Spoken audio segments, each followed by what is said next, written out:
Dr. Amara Chen stood before the viewing port of the colony ship Exodus 7, watching the last stars of the Milky Way fade into the cosmic distance.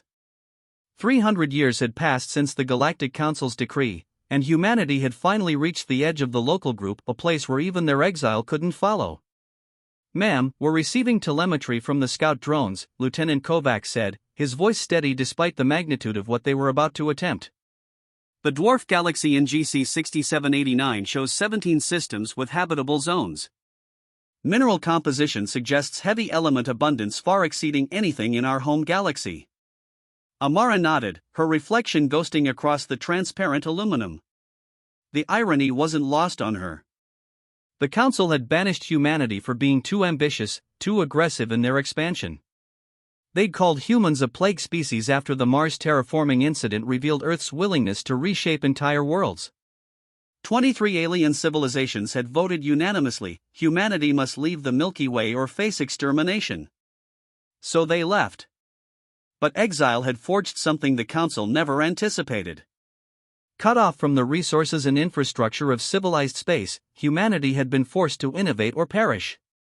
The Bussard ramjets that powered their fleet were twice as efficient as anything the Council possessed. Their quantum entanglement communications worked across intergalactic distances. And their biological modifications, necessary for surviving the 3-century journey through the void, had transformed them into something more resilient than baseline humans had ever been. "Initiate deceleration protocol," Amara commanded. "And wake the other Ark ships. It's time we showed this corner of the universe what humanity can build." The next 50 years transformed NGC 6789 from a quiet dwarf galaxy into humanity's proving ground. The 17 habitable systems became 83, then 212, as terraforming technology advanced beyond anything attempted in the Milky Way. Humans didn't just adapt to worlds, they redesigned them from the core up, adjusting rotation, atmospheric composition, even orbital mechanics to suit their needs. Commander Rashid Al-Mansour watched from the orbital platform above New Karachi as the planet below shifted from rust red to emerald green. The atmospheric processors had taken only 15 years to complete what nature would have required millennia to accomplish. Below, forests engineered for enhanced carbon sequestration spread across continents that had never known life.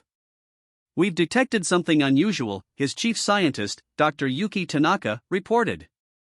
"Long-range telescopes have picked up artificial structures in the neighboring galaxy cluster." Not Milky Way architecture, something else entirely. Rashid felt his pulse quicken. After 3 centuries of isolation, the possibility of encountering another civilization was both thrilling and terrifying. "What kind of structures?" "Dyson swarms. At least 40 of them across 12 galaxies. Whoever built them has been harnessing stellar energy on a scale that makes the Galactic Council look primitive." The discovery changed everything. Humanity's exile had placed them directly between the Milky Way and what they soon learned was called the Archon Collective, a post-biological civilization that had transcended flesh millions of years ago. The Archons regarded organic life with the detached curiosity of entomologists studying insects. When first contact came, it wasn't through radio waves or quantum signals but through a direct manipulation of spacetime itself. A wormhole blossomed in the heart of the New Karachi system, and through it came an Archon probe, a crystalline structure of folded dimensions that hurt to look at directly. The message was simple and devastating: primitive organics detected. Expansion into Sector 89 Delta constitutes violation of Archon territory. Cease colonization or face disassembly. Admiral Kenji Sato read the translation 3 times before summoning the War Council. Humanity had spent 300 years building an empire across NGC 6789.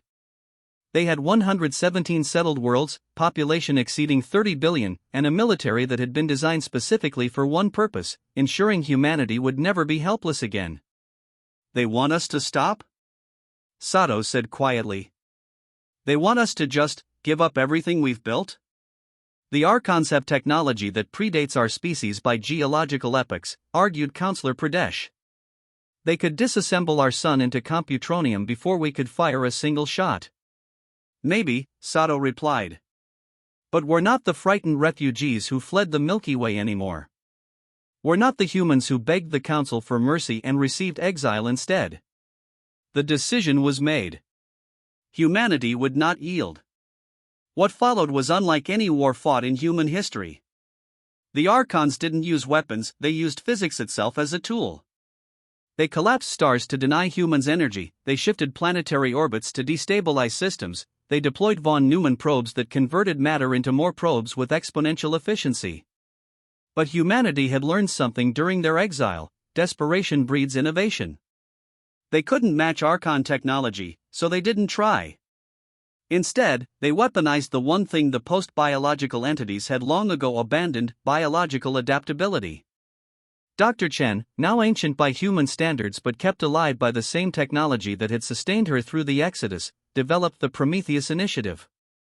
If the Archons were beings of pure information living in computational substrates, then humanity would become information warfare specialists. They created digital viruses designed to corrupt Archon thought processes, mimetic weapons that exploited flaws in post-biological cognition, and quantum hacking tools that could penetrate dimensional barriers.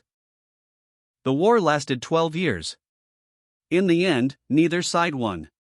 The Archons retreated after humanity demonstrated the ability to permanently destroy Archon consciousness cores, a feat the post-biological entities had thought impossible. But humanity paid a steep price: 34 worlds rendered uninhabitable, 8 billion dead, and their expansion halted. In the aftermath, something unexpected happened.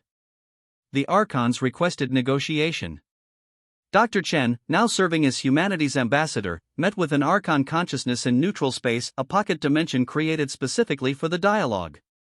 "You are unusual," the Archon communicated, its thoughts translating into concepts Chen could barely grasp. "Most organic species we encounter are static.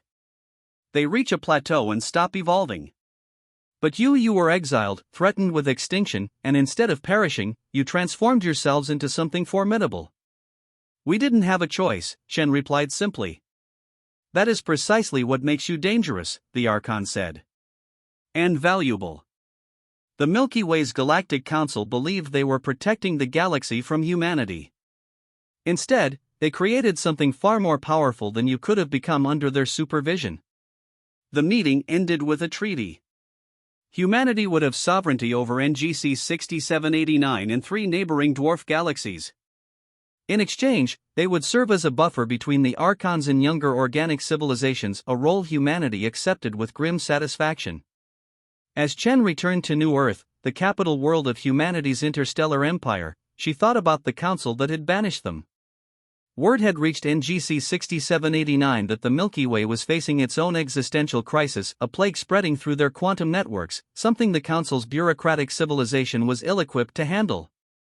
They had sent a message requesting help. Chen smiled. Humanity would respond, of course.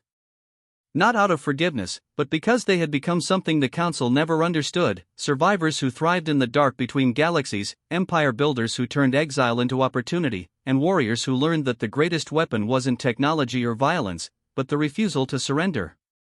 Banished by the galaxy, humanity had forged something greater than an empire among the stars. They had forged themselves into legends.